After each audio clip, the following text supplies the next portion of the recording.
the shocking true story behind Hansel and Gretel.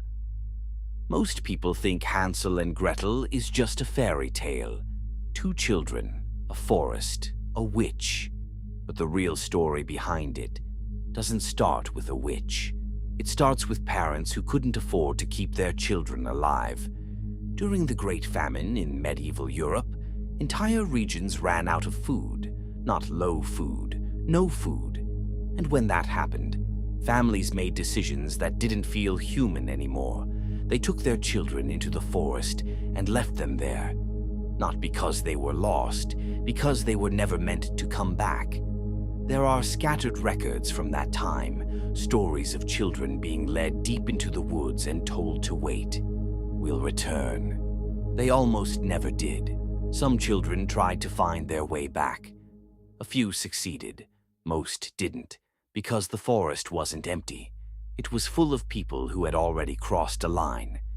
In times of famine, survival changes people. There were whispers, never fully proven, of individuals living deep in the forest, people who had survived by eating whatever they could find, even when it wasn't meant to be eaten. Now imagine this. You're a child. You haven't eaten properly in days, maybe longer. You've been walking with no direction, no help. And then you see it, a house, not broken, not abandoned, but intact.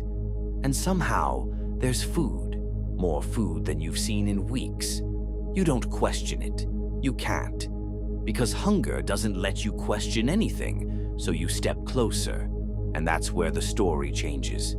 The earliest versions of Hansel and Gretel weren't about magic. They were about something much simpler. A trap.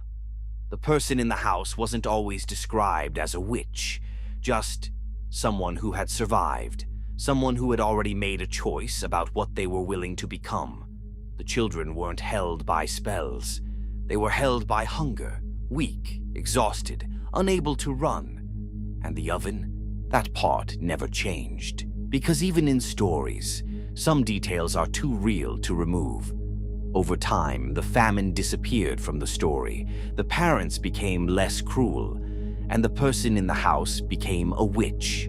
Because it's easier to tell children that monsters exist than to explain what people become when survival is all that matters. But one detail still doesn't make sense. If no one had food, then how did that house have so much of it? And more importantly, where did it come from?